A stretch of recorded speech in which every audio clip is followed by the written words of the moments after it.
thing I know about you is that you have ambition to be great. My job is to coach you to get all that greatness out of you.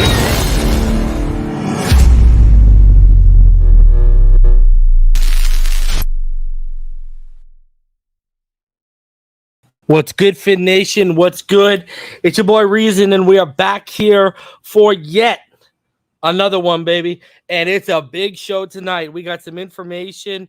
If you've been listening to me in Spaces, if you were on here a couple weeks ago, you'll remember that I got some information passed down to me that I was told basically stay hush on it, sit on it. Well, thank you to Omar Kelly on Big O show today. He's officially opened up Pandora's box for me. I got the green light of go get him, Tiger. Go lay out what you know and what you've been told. Because guess what? This whole work ethic stuff, I was hearing rumblings about 3 weeks ago. Further proof? Anyone put EM under the light. And EM is always my timestamp. I told EM about when I got this information, I was told not to tell anyone. I did tell someone just to make sure I was taken care of if this story broke. Because, when I got this information, I also was told the person, listen, even if you gave me the okay,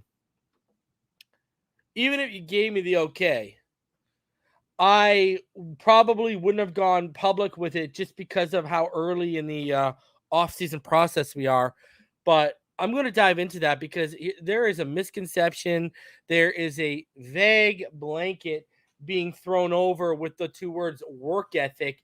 And that is actually not, his work ethic is not what the issue is right now. It's actually a little bit more specific and a lot deeper than a work ethic. And it's also, when you hear what I tell you, it's a reflection on the coaching he's had over the last 6 years, not just at the NFL level, but over the last 6 years. So, yeah, we're going to let y'all know about that. On top of that, Nick Hicks, who will be coming on the show in the very near future after I spoke to him today, for his second interview on this channel, he went out and he was in an Alabama publication talking about Tua is actually potentially stronger than what he was at Alabama. So we're going to talk about that, and we're going to go over that article. We're going to talk about exactly what he said, and we're going to get him on this channel in a couple weeks to talk about that.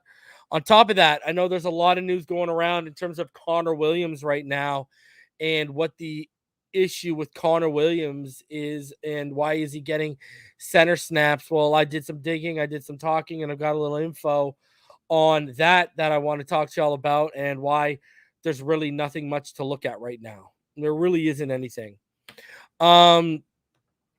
And I see Rome Gray, he was in the space. I had a space at about 7:00 with Spliff, and a bunch of us were in there, and I left them, I gave him some teasing information.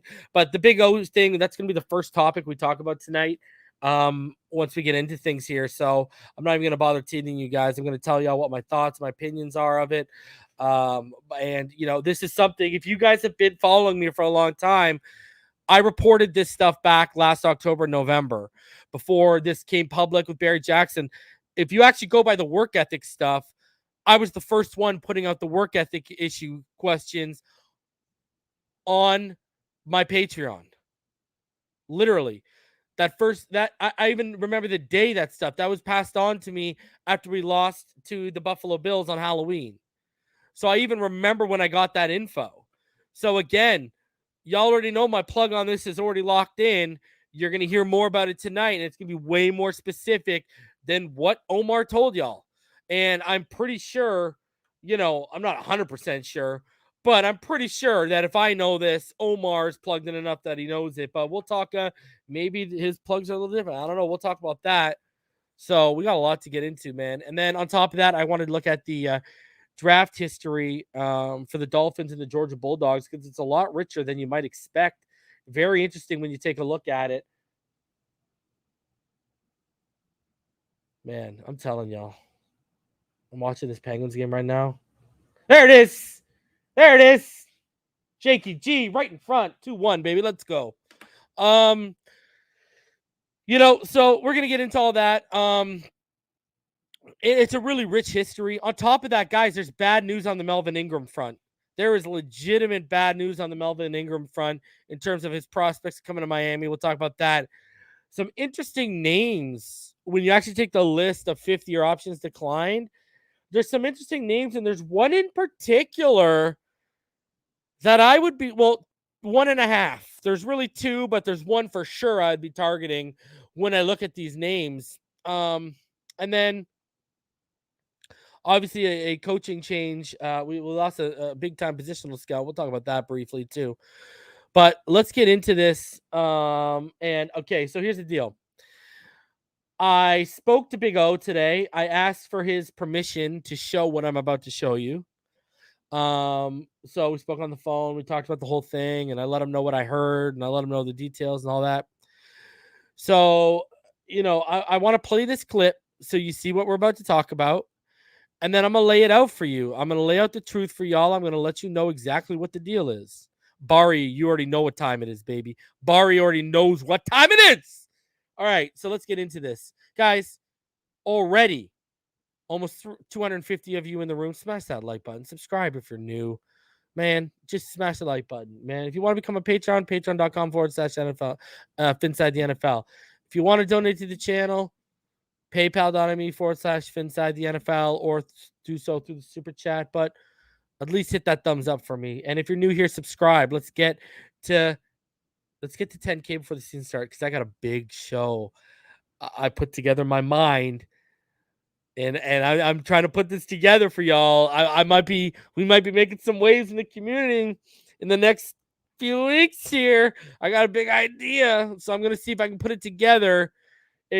I'm man, if I can put this together, man. So we're gonna try and and if I don't, y'all hear what my idea was. But I got a big thing in the works, so I'm gonna try and hammer this out and give y'all arguably one of the best interviews you guys will probably see as Dolphin fans in this current climate. All right. So let's get into this. All right. First things first, the little preface before we get into this. All the way back to when I was hearing these work ethic rumors a long time ago, back in October, right? Again, I was the first one in on this, right? Everyone just getting to the party this offseason. But if you've been following me, you've been to the party already. You got a nice little party hat on. You've had the hors d'oeuvres. You've had a couple brewskis already. We're good. So when you go all the way back to when I first started hearing this stuff, I just had an inkling, right? And if you actually go read the Patreon post from back then, I actually said this seems like posturing. I said it's going to come down to Tua versus the coach, and lo and behold, did it not? And et cetera, et cetera. And I felt like this was someone on his camp, feeding me this information, getting sure this information was coming out, because I know the other people who were getting this information. All right. And so, and it was from someone in the building. I'm not going to tell y'all who it was, but it's from someone in the building. And I mean, I got it from someone in the building is what I'm saying. So, but I just know the same information was going to them. I don't know who they got it from, but I just know I got it from someone in the building. Anywho, my point of this is, because of who this person in the building was being told by, that's what I started digging into. And that's where I started having a little bit of an uneasy feeling. I'm like, what's going on here? My current theory, and this is speculation, all right? Nothing more than speculation. Nothing more than speculation. My speculation back then was it was on the defensive side of the football. Now hearing what Omar is saying, I truly, if you had to put a gun to Reason's head and say, who do you think it is? Who do you think it is, Reason? Let me know. My guess, my educated guess on what I know, and I could be 110% wrong. This is just my guess of what I've been told and piecing things together. If I had to point at someone, I think it's Byron Jones. And the reason why I go back to that, and I'll tell you all my reasoning. I look at this team, I'm like, who played with an elite quarterback? Okay, Emmanuel Ogbah. But Emmanuel Ogbah was hurt. Emmanuel Ogbah isn't the type. He's a very quiet, go get your ish type. Ogbah ain't talking about wasting his career here. He just signed big money. So that ain't Ogba, right? If you remember back then, this person said wasting my career when Omar first started talking about it, which again was after me last season. I keep coming back to Byron Jones, closing in on 30, already locked down in a contract. They just tried to trade his ass. They just tried to ship him out, and he got cleanup surgery to guarantee his money. We all know he was Flores' teacher pet, but here's the thing. He played with Dak Prescott. That's why I keep coming back to him. I'm like, you played with Dak Prescott. X played with Tannehill. He ain't talking about Tua like that, and I know for a fact. I have a direct link to X. X ain't talking sideways about Tua. When people were trying to say X was talking, I was like, that is incorrect. That is not the truth. Okay? X likes Tua. That's on none of the offensive players. Guys, do the math. Omar hasn't had a chance to get plugged in with Tyreek Hill or Terron Armstead, who played with Mahomes and Breeze. He hasn't even had a chance. I know he's not plugged in with them yet. Hasn't even had a chance to yet. He's not plugged into him like that yet. So I keep coming back to the defense. It's someone, think of it. If this whispering is starting again, the odds are fairly high that it was the same person who did it last year, meaning that person was in the building last year, part of the Flores, when Flores was here, and they're still in the building. And that keeps me bringing back to either front office management, and it ain't Greer, it ain't McKenzie, it ain't Marvin Allen. I know that for a fact. It ain't Garfinkel. So it's either low-level management or it's a defensive player, because I know it's not an offensive player for a fact, again, too. So I keep looking at this, and I'm like, I keep coming back to Byron. That's who I keep coming back to, is Byron. Listen, this person who fed this to Omar last year when he talked about, said, wasting my career. Why would Ogba re-up? Why would X re-up? Why would they add years? So that takes your big stars out of the equation. And Ogba is the only other one other than Byron on that defense, other than a Landon Roberts, I guess. But a Landon Roberts was the one who we saw, when you read his lips, was sticking up for Tua when he was on the sideline. So even that doesn't jive. The person I keep coming back to is Byron Jones. That's who I keep coming back to as I keep deducing it, because I'm going to tell you this right now. Guys, I don't care if it's Tua. I don't care if it's Tua. I don't care if it's Jalen Phillips. I don't care if it's Javon Holland. Man, I don't care if it's Byron Jones. Players should not be doing this to other players on the team publicly. You want to say to them privately in the locker room, y'all want to have at it like men? Deal with it in-house. I got no issue with that if I was a coach or if I was in a position of power. Rock it. If you feel that way and you want to tell that man you feel that way straight up in the locker room, all the power to you. That's what a real man does. Going behind and doing this anonymous bullshit when you're talking about any player. Because I've had this conversation with Richmond Webb, and Richmond Webb has told me this shit would not fly in his locker room. All right? And that's one of the greatest players to ever wear our colors. My good friend and my co-host of The Finish Line. That shit would not rock. It just would not rock. And it doesn't have to be just the quarterback. It could be anyone on the team. You don't do that, man. So I want to know who it is for the sake of I want him gone. Because if they're going to do that about Tua, and Tua starts playing well, but X starts having a bad year, what is this guy going to be talking crap about X now? Is he going to be running his mouth about X? What if Javon Holland or Jalen Phillips? Okay, let's use Jalen Phillips. Let's say Jalen Phillips has a sophomore slump. And we already know Jalen Phillips is going to a confidence coach because of how our own coaches treated him last year. What if this guy goes and starts mouthing off about Jalen Phillips, who we already know has confidence issues and is going through what a lot of players do, a sophomore slump? Then what? See, it's deeper than Tua. See, a few things you don't mess with me, okay? Family, friends, and loyalty, all right? And this is like, you got a rat on the boat, Don't leave any high quality or high grade cheese out, boys, because the whiskers are out, the tails are flowing, and there's a rat. And I had this conversation with Nick Hicks last year, and I'll have this conversation with you guys right now. When I heard this stuff back in last October, and then I heard it again in the first week of November, and I pieced it together as one big report, I had already talked to Nick Hicks. And I said, bro, I don't know who's in that building, but someone's got an agenda, and the knives are out, and hing, hing, hing, they're going right into his back right now. So, listen, just because it's the quarterback, that's not my point. My point is this shit shouldn't fly with any of our players. And especially if you don't have the balls, if you don't have the set on you to attach your name to it. Do I have to tell you what you are? Do I have to tell you what you are? Right? The only question I have for this person is, do you use a tampon or a pad? So, all right. This is, because I've been on teams, man.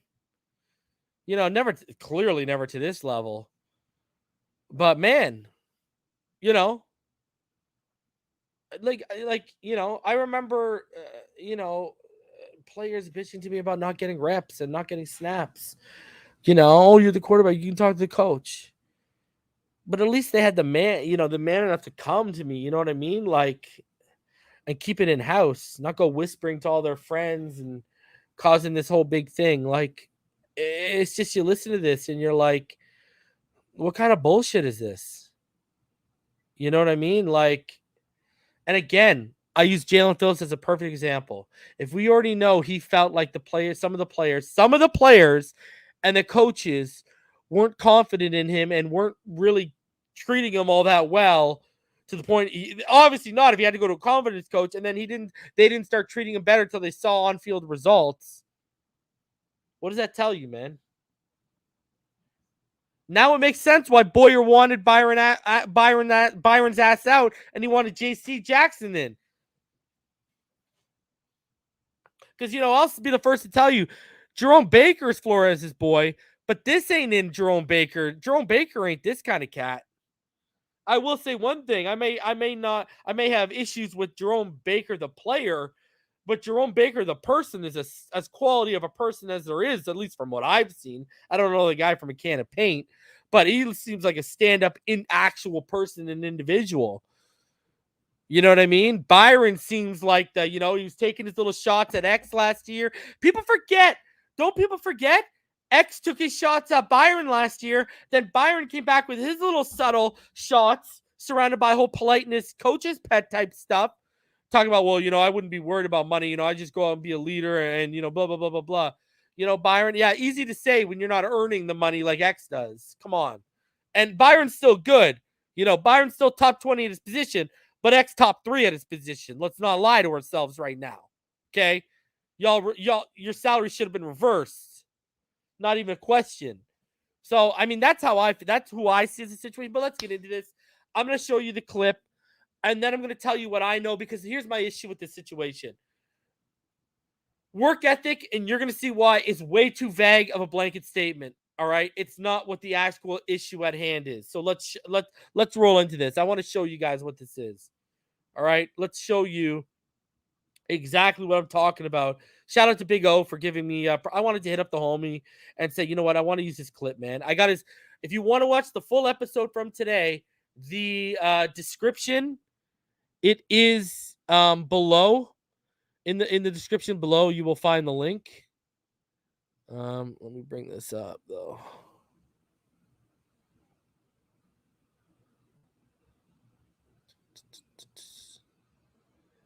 Huh.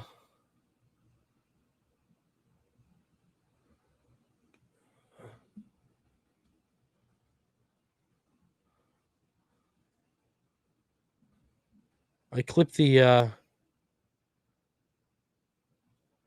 actual video up, but it looks like I had the full video. I'm looking for just the clip. Give me 1 sec, guys. Hold on 1 second here.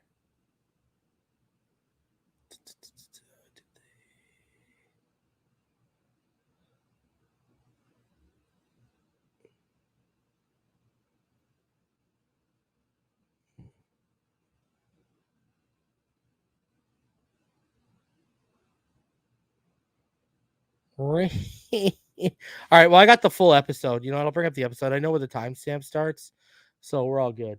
I know where the timestamp starts. Baby 22, I love it. All day, baby. All day. I know where the timestamp starts, so we're good. Let me just. Oh, there you go. I've got it. Okay, hold on. I got it. All right, here we go. A lot easier for me. So here you go. This is a Big O show today. And what a big goal, baby. Big O show today. And this is this is Omar Kelly's segment. All right. So let's hop into this. Shout out to Big O. Your standard answer is you believe in Tua. You haven't done that here. You're off that bandwagon. You cannot believe in Tua. You're off that bandwagon. If you say so. I believe in Tua. I've always believed in Tua. There are areas and issues that he's got to address, from velocity, leadership, work ethic. But if he takes care of those, learns the offense quickly. Are you seriously questioning his work ethic? Did you really just say that? I have to, based on things that I've heard. So on the misinformation you heard? Listen, I have to, based on things that I've heard. And Brian Flores? What about Brian Flores? He told you that he has no. I didn't say that. I don't have to get my information from Brian Flores. Brian Flores isn't feeding me information. I don't know, because he's your buddy. I saw you guys smoking the peace pipe there on I Am Athlete. Listen, I saw you passing it over to him. Here you go, and he was like, you know. Everybody knows I don't work like that. Listen, this is something I've heard and goes back to last season. And don't want to believe it, but if you hear something enough times, you gotta give it some credence. You gotta give it some credibility. And I believe he's working. I don't believe you have to be a film guy in the building for 12 hours a day to be a successful quarterback. But you know, how's a guy that gets busted up with a hip in November and is ready by this beginning of the season lack work ethic? I'm talking that to about. Me sounds about the most ridiculous thing in the world. I'm referring to preparation for games. The guy played for Nick Saban. There's no way he can be lazy, Such bro. a good point. There's no way. I didn't say that he came was back from lazy. a major hip I said injury. that it's a concern. And well, if you say he doesn't have work ethic or it's a concern, then there's laziness tied to that. No, there's not. Okay, let's stop right there for a sec. So let's tell y'all what I'm hearing. And I got that queued up right there if we want to get back into it for a sec. So that interview was from earlier today. All right. And let's approach this work ethic thing. All right. So this is what in regards to work ethic, this is what I've been told in regards to it. All right. Now this, it's not a matter of work ethic. What I've been told is that our current coaching staff, they're not fans of Tua's film study habits. What I've heard is it's a film study habit issue. It's not like he doesn't work hard enough and he doesn't put in the work. It's not that. From what I've been told, it's about film study habits. And when I dug deeper into it, I was then told in the sense of, he hasn't worked with one offensive coordinator for 2 or 3 years. He's been through 6 different coordinators in 6 years. And what this has led to is he hasn't developed proper film studying habits and how to break down film, how to break down defenses on tape. right? This is a coaching thing. This is not a, this guy's lazy. He doesn't know what he's doing. That's not what this is. That's not what this is about at all. This is about the coaching he's had up until this point. Picture it this way. Look at it. Let me put it in perspective. Every coach in the NFL watches film differently. All right. But even though people watch things differently, they can still come to the same results and see the same things, right? There's just a level of understanding and a level of IQ. You just have different habits of how you approach it. And basically what I've been told is he just hasn't been taught a lot of good ways on how to properly watch and break down film. And this goes back to Alabama. It's not even just on the Flores regime. This goes back to Alabama. This is because he was off and on every year. He was off and on. Let me change this for a sec, see if it helps you guys here. Every year he was it was a new it was someone new. Like go back. I lowered the quality hoping that we can get this to work. I can see that the StreamYard's just been weird lately. But anyways, so I lowered the quality of the camera we're at here. So let's see if that works. Usually that does work. So that's what this goes back to. This is not about, and this is why I took issue with this. You know what I mean? That's exactly why I took issue with this, is because listen, here's the problem you have when you go get into that. You can't just say work ethic and be vague. People want to know why. What do you mean work ethic? Look at the hip injury he's worked his way back from. You know what I mean? Like, what are we really talking about right now? What has he done that hasn't been good? Right? Like, you got to be specific. You can't just be vague like this. And that's my issue. That's the issue I've taken with this whole approach, is you guys aren't telling everyone the exact thing. And I've known this for 3 weeks. I was just told, keep a lid on it. I was told, keep a lid on it. You know what I mean? Don't go off and don't go saying anything. And then when Omar blew the lid on it today, I was given the, okay, go get him, Tiger. I just switched back to high definition because this isn't even working. I don't know what's going on with StreamYard. So, I mean, this is what I was told. That it's a film study habit thing. It is not a work ethics thing. And this comes down to the coaching he's had up until this point.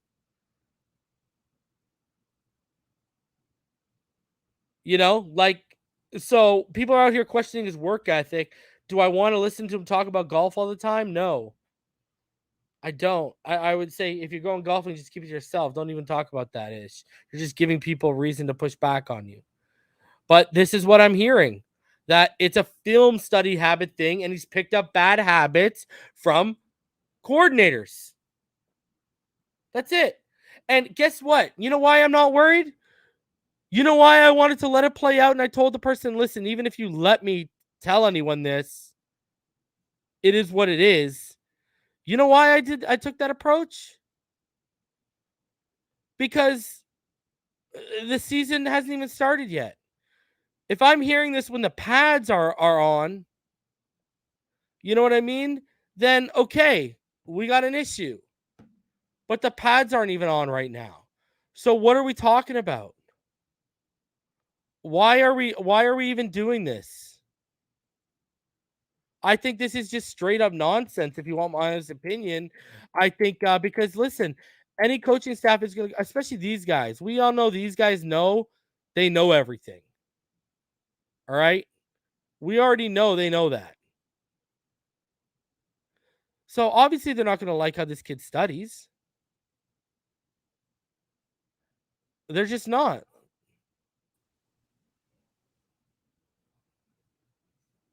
That's just what it is.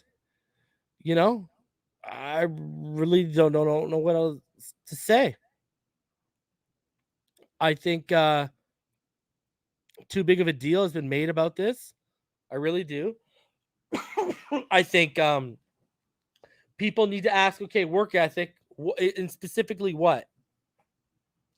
He's been, since last offseason, he's been working with his guys. They've been working pretty steadily. They've been doing their things. He's getting the players out on the field. The guy worked his way back from a career-threatening injury. What are we talking about? No work ethic. Like, it literally makes no sense when you listen to this. So, I don't know what the deal is. I don't know what the issue is in terms of this whole work ethic thing. Because I'll tell you, I talked to Nick right after I heard this, and Nick laughed. Nick literally laughed. And then when I told him what I heard about the film study thing, I didn't get any pushback. So again, this is a coaching situation. Literally, that's what this is. This comes down to coaching.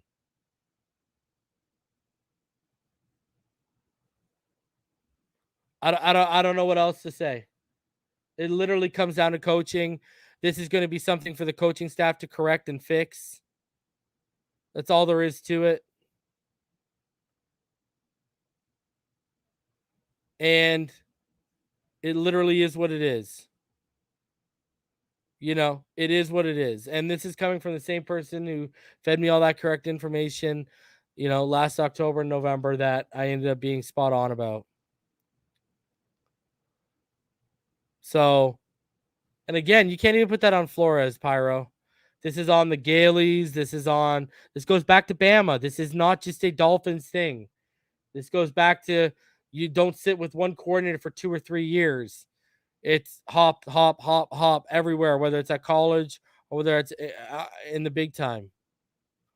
You can't expect guys to take these massive leaps if they aren't properly nurtured mentally on the mental aspect of the game. And breaking down film is one of those. So, you know, that's why I took issue with that whole report, because there was more to the story. You know what I mean?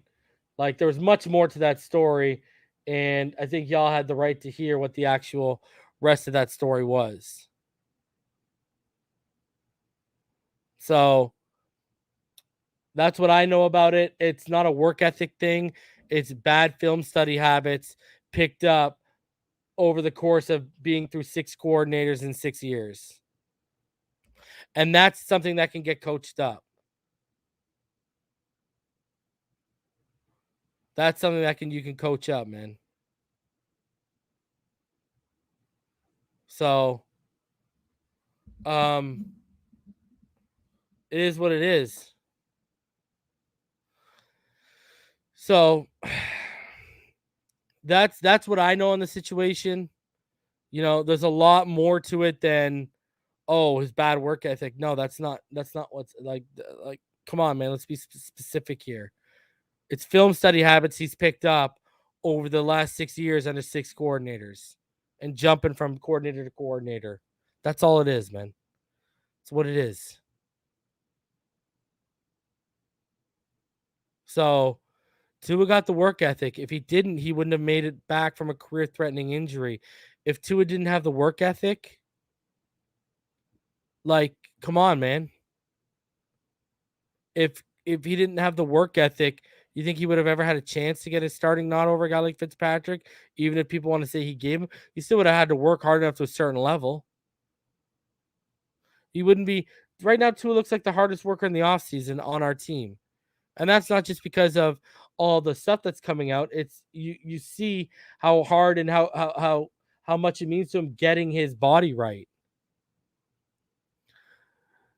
Taryn says it's hard to learn when your OC doesn't even know the offense. Exactly. We're trusting guys that don't know how to use receivers, not just quarterbacks, to develop a quarterback. Listen, when we hired Chan Gailey, the one thing I told everyone is name me a quarterback Chan Gailey has ever developed, and no one could name one for me. No one could name one for me. So I don't know what to say, man. People need to actually step back.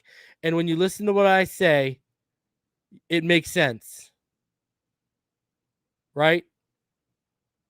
That's why Nick didn't push back. Film study habits. Film study comes down to coaching. Coaches teach you how to watch film. Coaches teach you how to read defenses. Coaches teach you these things. And I'm telling you right now, you know what happened? Mike McDaniel and his staff, who are freaking offensive geniuses, walked in and they said, who the hell taught this kid how to watch film? Exactly, EM Baller. You're dead on. McDaniel will help Tua break down film. McDaniel will say, this is what you got to watch. This is what you got to look for. When you see this, it means this. Identify, like, he's going to be able to identify stuff a lot easier. So I'm telling y'all, they walked in and they said, oh, whose man's is this that taught this guy how to watch film? That's what this is going to come down to. So, the thing with our coaching staff is some of the best stuff they do is watch film. Some of the best stuff they do is watch film.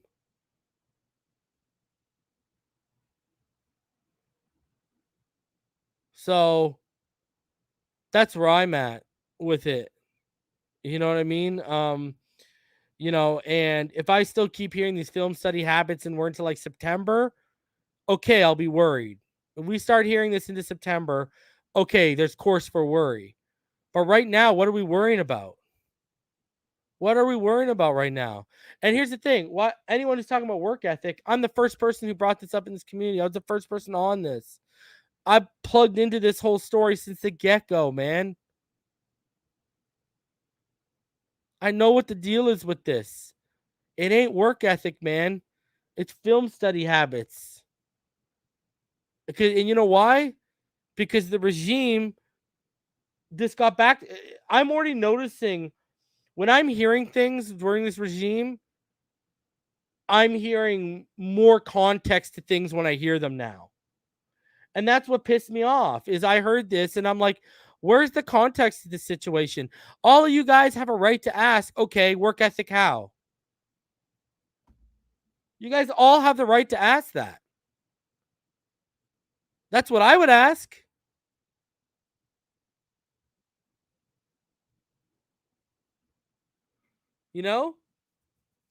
So, and like, the rest of that interview, they bring up Fitzpatrick again. Okay, who's bringing up Fitzpatrick? It's again someone from this freaking Flores regime.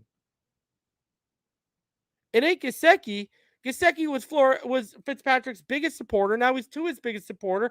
And on top of that, he doesn't talk to the media. Devontae Parker ain't around, so it ain't him. It ain't Tyreek. The whole receiving core is new. It ain't Durham Smythe. Durham Smythe had a career year under Tua last year. So who is it?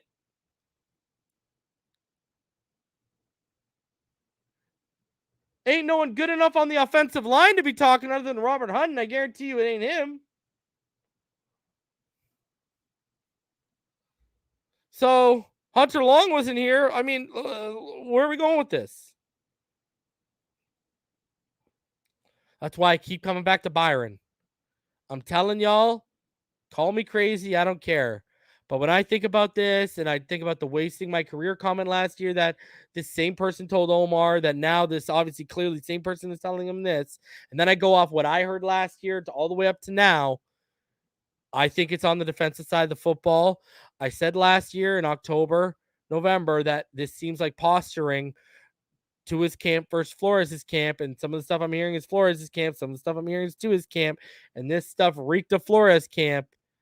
And I look and I say, well, who is in Flores' camp that's still around? Well, there's some positional coaches, but there's some players. And then I think about it, okay, well, who's actually seen what an elite quarterback looks like in practice? I'm like, okay, well, Ogba. But wasting my career, Ogba just signed all this money, so it ain't him. X never saw an elite guy, and I know firsthand X loves Tua. So I'm like, okay, I'm thinking about this. I'm like, who is this? Who is this? And ding, ding, ding, I keep coming back to Byron Jones and Dak Prescott. Byron Jones is the only other one who played with anything close to a relatively elite quarterback. I don't think Dak's elite. I think he's really good. And I think that's that. I keep coming back to that. And who's going to defend the passes? Who's going to see the passes most? Who's going to be able to, compare? Just saying. So, and I know Omar's plugged into the corner room hard. I know that's where he's mainly plugged into. That's his number one plug. Yeah, he talks offensive line trench play, but when the COVID stuff wasn't hitting and he was in the building, it was the corner room where he was always locked in with. That's who it was. So that's why I keep going back to it. I'm like, man, this is speculation. So don't take this with a grain of salt. This is just my theory I'm telling you on Byron Jones. But the rest of it I'm telling you is fact. It's not to his work ethic, it's his film study habits that he's developed over the last 6 years. That's what the issue at hand is right now. All right? So I'll give you the specific answer while other people won't quite go there. Because you guys deserve to know. Work ethic. I can imagine all of you guys, especially you hardcore Dolphin fans, what do they mean work ethic? Like what? Is he not showing up to practice on time? Like, what's going on? Nah, man. Film study habits that he learned from other coaches. That's easily fixable and easily coachable. So it's nothing to worry about. He's not lazy. He's none of the above. He's not willing to put in the work in to get better. It's, again, Big O said it, and I'll reiterate what the homie Big O said, my boy. Much love to Big O. You think a guy like Nick Saban's going to let you start in Alabama if you have a shitty work ethic? Let's stop right now. And I'll go even further. Anyone who wants to say, well, Flores, he saw how Tom Brady prepared. Do you think Tom Brady prepared in year 15 the same way he did in year 1 and year 2? Let's stop that right now. So again, it's not a work ethic issue. From what I've been told, he has poor film study habits that he's picked up from 6 different coordinators in 6 years. And why is that? Because coaches and coordinators, everyone watches film differently. What this staff has done, the guys who know how to watch film, that's McDaniel's bread and butter. They walked in and they said, who the hell taught this kid how to watch film? Now they got to properly teach him how to watch film they want it to be watched. That's all. That's it. And I'll go even further. You know why I'm not worried? Because if you've actually watched the film and know how to break down the film, you've seen multiple instances, where Tua either missed a read in the first and second quarter and they went back to it in the third or fourth and you made the proper read, or if that read was missed in the third or fourth, the next game or the game after that, they came back to that same play with that same read, and he made the proper read. So what does that tell me? That tells me he can diagnose in between quarters on a Microsoft Surface, or he can diagnose in the film room. That's what that tells me.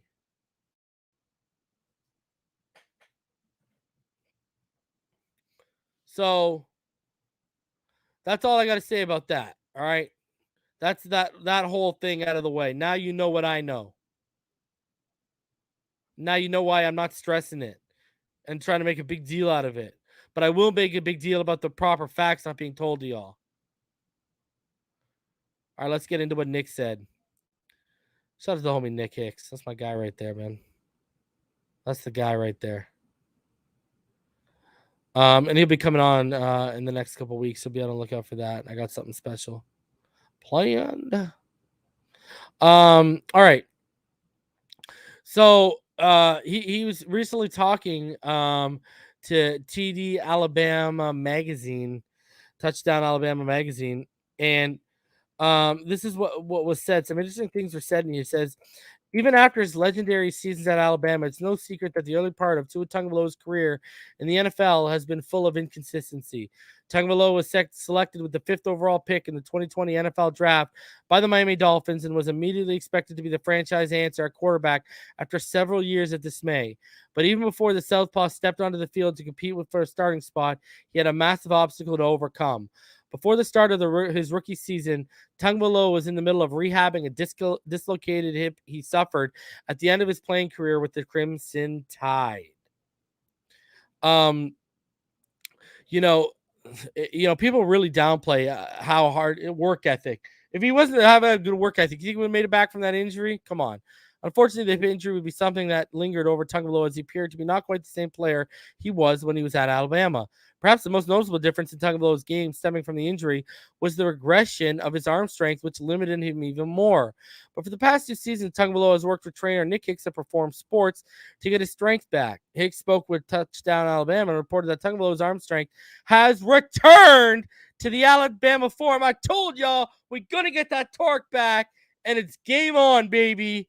It is game on, man. And I want y'all to really listen to what he said so you can see of why that torque's back, and you can see the difference of why it is as to where it was last year.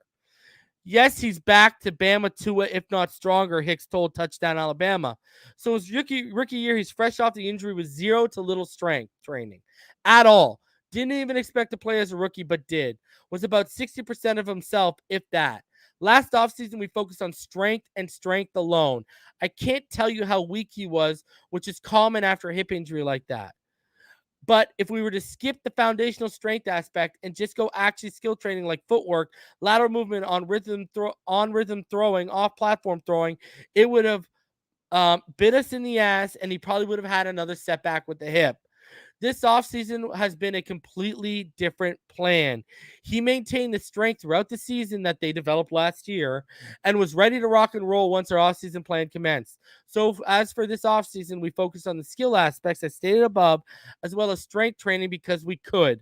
When Tua's legs are conditioned and twitchy, he's at his best. And have you seen the tree trunks that guy's rocking right now? Next level.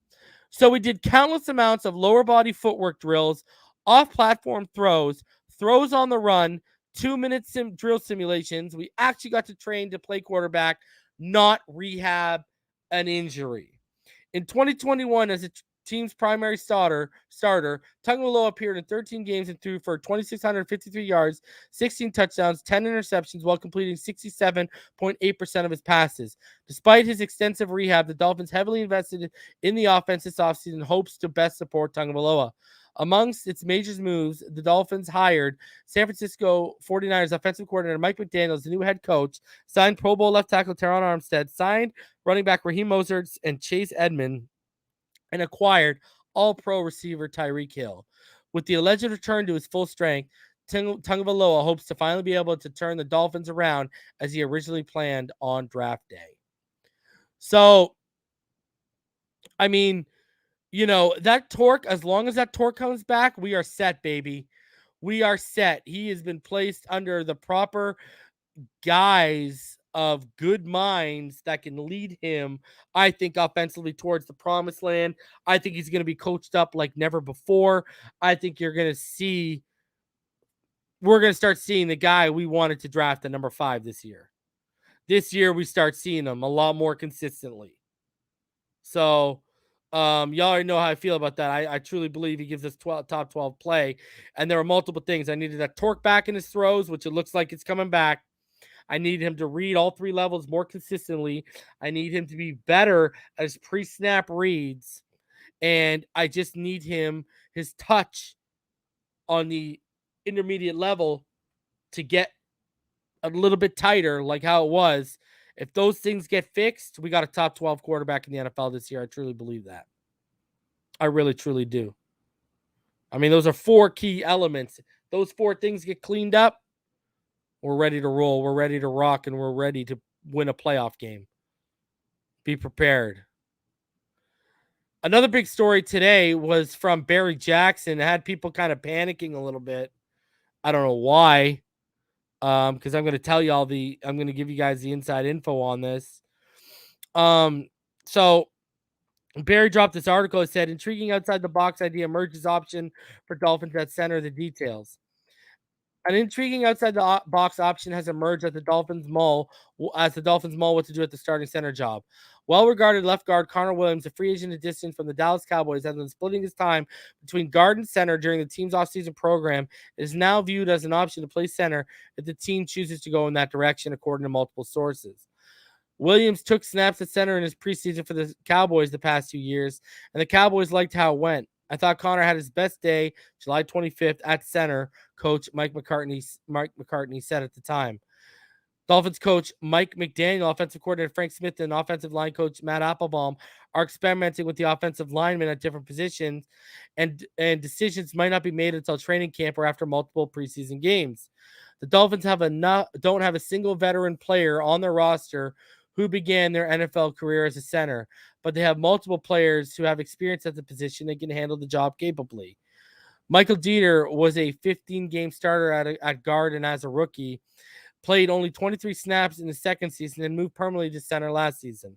He won the starting job in training camp, beating out Matt Skura, and started the first 3 games before a foot injury sidelined him for 8 games. He came back and started the final 6 games. Listen, we're going to stop right there for a second. This is why they're cross-training Connor Williams. It's not he's going to start at center this season. They are cross-training him because look at our depth at center. We have no depth at center. We have no emergency center. If Dieter goes down tomorrow, who are we slotting in at center? We don't even have a backup center. This is what I checked into this after I read this, and this is what I was told. We have no backup center. We have no emergency center. This is what the options on the roster are, so they're cross-training him. They still plan to add competition. And if you saw me on Big O during the draft, he is adamant that we're going after J.C. Treader. Pro Football Focus rated Dieter 28th of 39 qualifying centers, including 28th as a run blocker. In Pass Pro, he allowed 1 sack and 10 pressures in 9 games, which was decent. The Dolphins think enough of Dieter that they didn't make a center a priority in the offseason. If the Dolphins don't have Dieter or Williams as a starting center, they have enough cap space to address the position via free agency or a trade if they choose. But there's only one above average center left in free agency. Former Cleveland starter J.C. Treader, who PFF ranked 6th amongst 39 centers last season. The Dolphins did not aggressively pursue him before the draft, according to the source, but he can't be ruled out either. Listen, I heard they didn't aggressively pursue him. I heard they offered him money. He said, no, thank you. He thinks his market is higher than what we're offering, and he turned us down. That's what I heard. He turned us down. It's not a matter of, like, he didn't say we didn't pursue him. He just said aggressively. And our money is what, his money is what basically, he's not there yet because his knees are shot. Last year, Treader, he would literally he wouldn't practice all week, and then he'd show up and he'd strap him up on Sundays and give you what he gave you on game days because his knees are just at that position right now. They're just not in a good spot. Like, they're just not. So, yeah. That's basically everything on that. Stop overreacting and overreaching on this Connor Williams stuff. There's not much to read into it. All right, I'm letting y'all know there's not much to read into it. Now, if Dieter gets hurt, yeah, he's starting. But as of right now, Dieter would be starting this. Connor is going to be your left guard, man. People need to relax, okay? Like, they're making a big deal out of this when it's nothing. So I had to set the record straight on that. Big time today, I felt like. All right. Continuing on here. We got over 500 of you in the room. Smash that like button. Subscribe if you are new.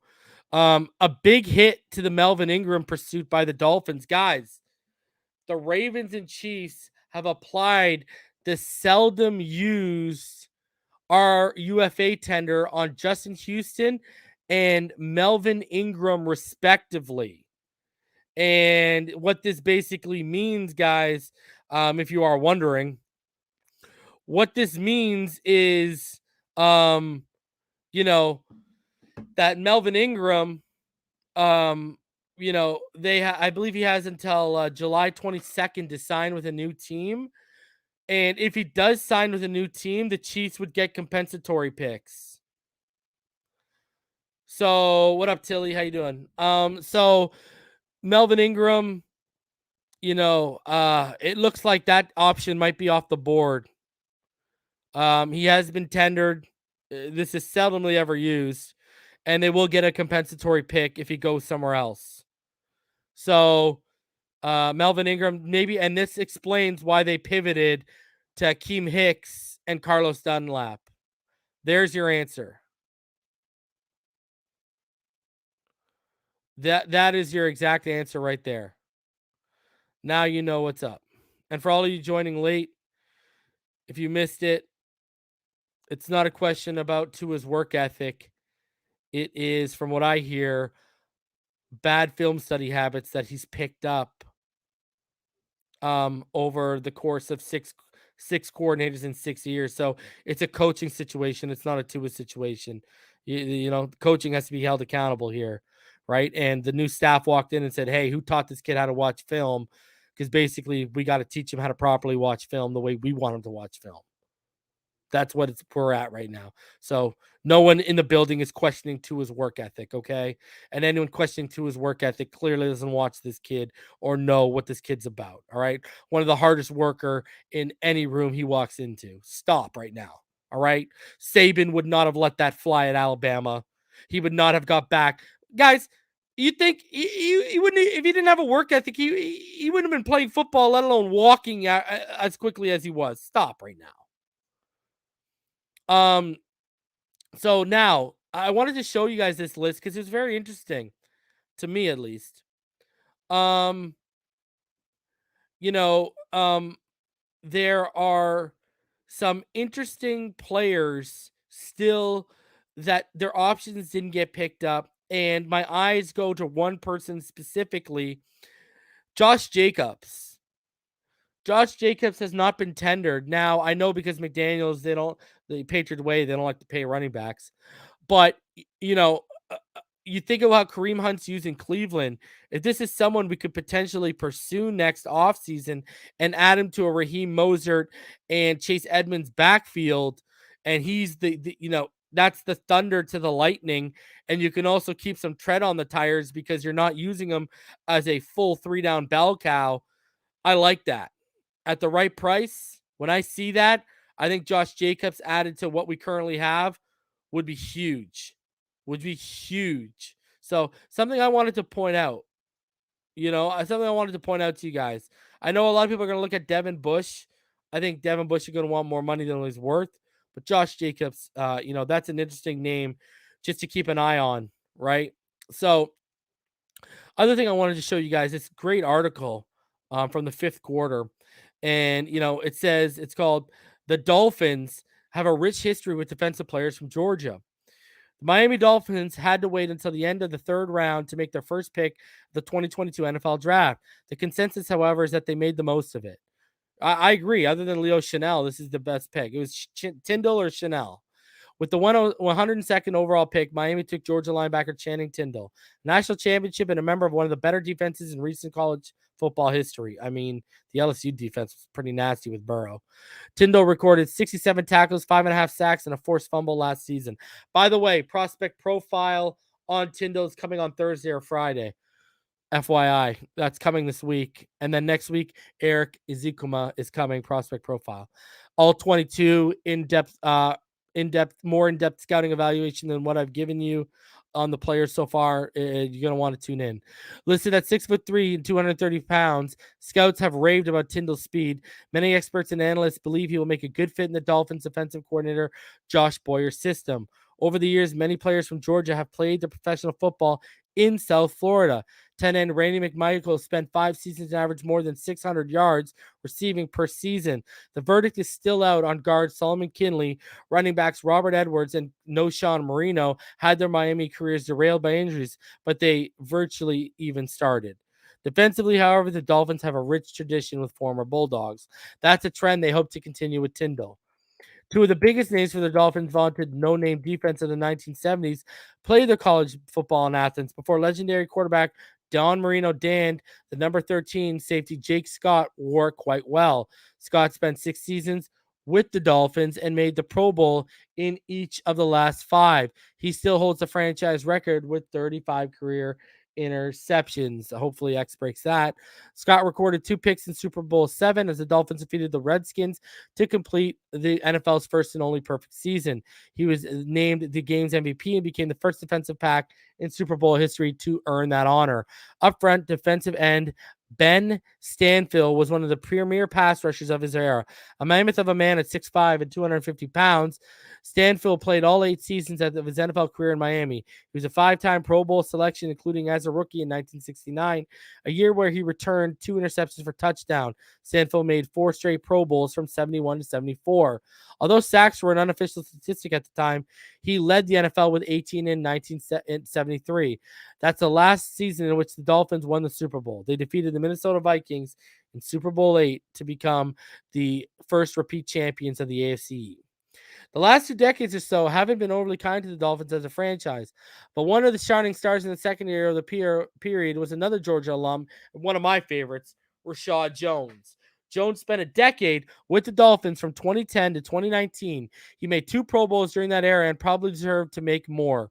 Jones recorded at least 100 tackles 3 times during his 10-year career in Miami while racking up 21 interceptions, 10.5 sacks, 3 forced fumbles, and 7 fumble recoveries. He also recorded 6 defensive touchdowns during his time with the Dolphins. In team history, only Jason Taylor has more. Jones' 4 interception returns for touchdowns is tied with Zach Thomas for the team record. When it comes to Georgia alumni playing defense for the Dolphins, another notable defensive tackle was Jason Ferguson. He played in all 16 games and started 13 for the Dolphins in 2008, the last time they won the AFC East. He ranked 5th on the team that season with 5 tackles for a loss. Tyndall will be joining a Miami defense that was one of the NFL's best for the final half of 2021. How Tyndall pans remains to be seen, but as far as history goes with Georgia players in Miami, he has large shoes to fill. And like I told y'all, man, if this guy gets crispy in coverage, he's going to be a better linebacker than Jerome Baker ever was. This guy is going to be good if he gets locked down in coverage.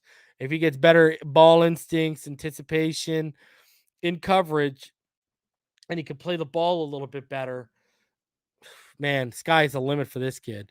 So Channing Tindall, I mean, you see, we got a history of getting some stars on defense from Georgia.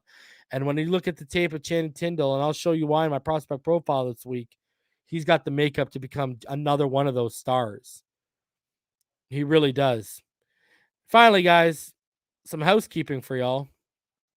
A little bit of housekeeping for y'all. The Dolphins college scout Lenny McGill is expected to become the Las Vegas Raiders West Coast national scout.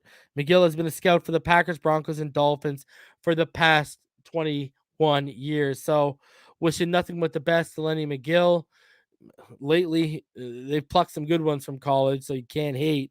But you know, it shows you what he's thought of in the league. If McDaniel's plucking him, and he's now becoming the West Coast national scout, that is a huge step up from college, man. Now becoming, the whole West Coast under your belt, that is huge. So, man, always happy when people leave on to bigger and better things.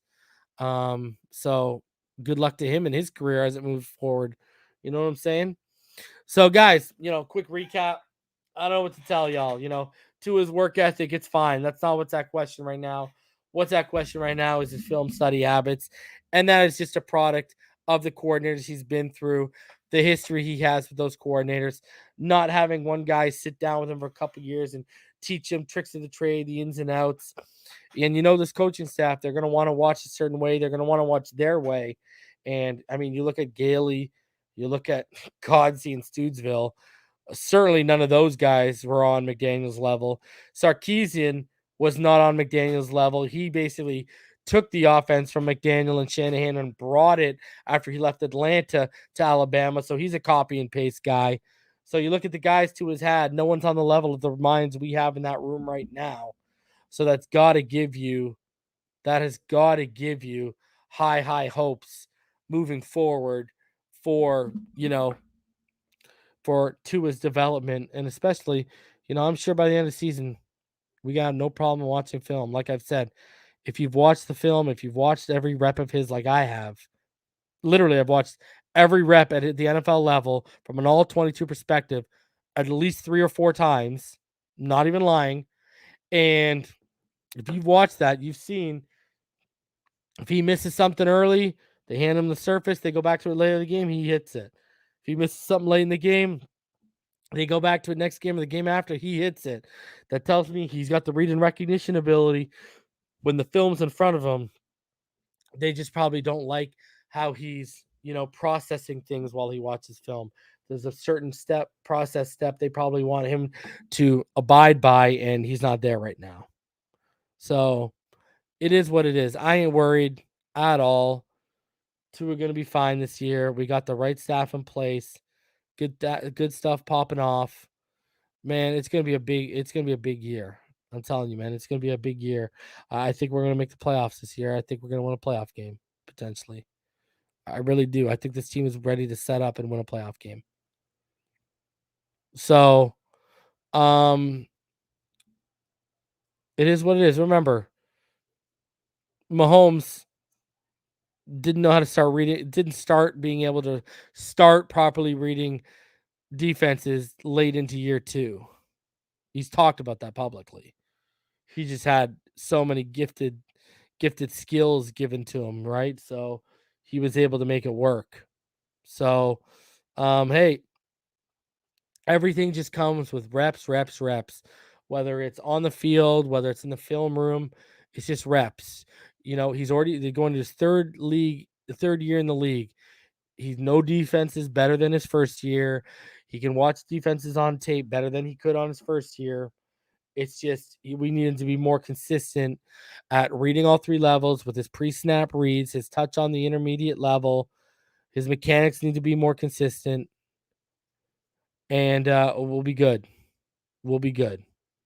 I truly believe that, man. So, shout out. Let me put this up. Shout out to the homie Rafael Lopez for the $3 donation, man. I appreciate you, homie. Thank you very much. Donated through PayPal. I appreciate you, my guy. So here's the deal, guys. I'm going to be doing that prospect profile on Channing Tindall on Thursday or Friday. I'm going to be trying to get that to you guys. I'm going to be live tomorrow night. I got some stuff I got to do, which I got to get out of here, but I might open it up tomorrow night to hear you guys' thoughts on everything I've told y'all tonight. Just remember, it ain't the work ethic, it's film study habits. And film study habits, that's a coaching issue. So that's an area that can be coached up, and he's clearly, his work ethic should not be in question right now. You guys got nothing to worry about. That's absolutely just clickbait nonsense right now. I'm not worried about his work ethic, because if he had a bad work ethic, we wouldn't be sitting here talking about him. He would have never came back from that injury. He would have said, screw it, I'm out. That's what he would have done. So, I'm going to do the all 20 reviews for Tyreek, Tyrone, and Waddle, but I want to get the prospect videos done, and then I'll get into that stuff, because May, I got a lot of time on my hands. We don't start seeing things until like June-ish. So, and in between then, we'll give you, you guys will get shows. So I'll be back tomorrow. I'm working on some big things. Hope I can pull this off for you guys. So Channing Tindall film study this week, and then we're going to get rolling. Maybe Eric Azukama is going to come next week, and we'll get rolling. What I'm going to do is Channing Tindall, Eric Azukama, Kellen Deesh, Verone McKinley, and I want to do Zakondre White, the running back we got. So I'm going to give you those 5 prospect profiles, all 22, in-depth scouting reports, how I see them fitting in, the roles they can play, et cetera, right? Remember, I talked about Jalen Phillipson's prospect profile last year, about lining him up side by side with Ogba in pressure situations. When they did that, oh boy. So be sure to tune in. Guys, I appreciate each and every one of you. I'm going to finish Ozark with the wife. You already know what time it is. Stay happy, healthy, safe, and blessed. As always, fins up all day, every day. I will see all y'all tomorrow. Stay blessed, baby. Fins up.